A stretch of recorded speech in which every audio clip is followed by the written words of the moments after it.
Well, it's a dangerous and volatile international strategic climate at the moment. 2025 looms with many problems, but there's also a bit of hope from a lot of people, including me, that the return of Donald Trump to the White House might put Iran, Russia and China on the back foot. Have a listen to what Donald Trump was saying again just last week when it comes to the Middle East.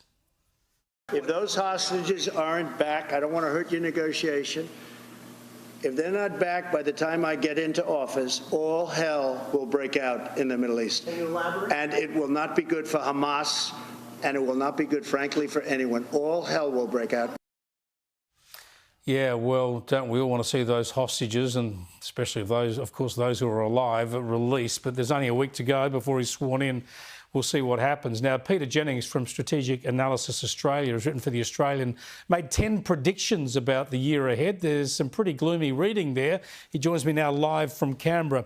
Thanks for joining us again, Peter. Great to talk to you. Happy New Year to you. Well, actually, you've laid out a year that looks pretty daunting for us. Let's start with your first prediction, and that is the likelihood of a terrorist attack here in Australia. So I think you could call that almost a certainty, Chris. The head of ASIO, Mike Burgess, says a better than 50% chance.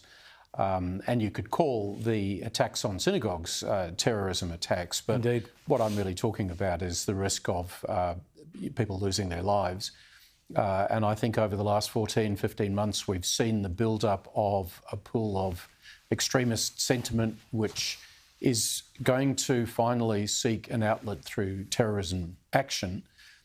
So I think that's a very high chance that we're going to see a really serious case of terrorism at some point in the next 12 months. It plays into the debate I've been having in the first part of the show, where there's been so much weakness from the federal government on Islamist extremism and on anti-Semitism. And I'm not saying that that would necessarily prevent a terrorist attack, but it doesn't help, surely.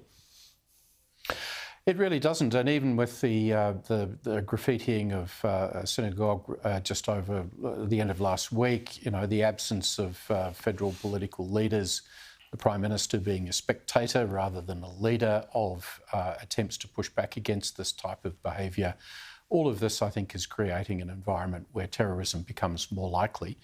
And, you know, we've seen a number of instances around the world. There's always a risk of copycat violence.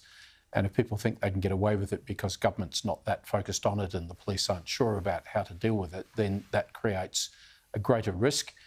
So, you know, to me, I don't know if it's so much a prediction, almost as a certainty, that we're going to see terrorist action, which Australia will have to deal with. And we need stronger responses from our federal government in order to try and push that back and stop it from taking place.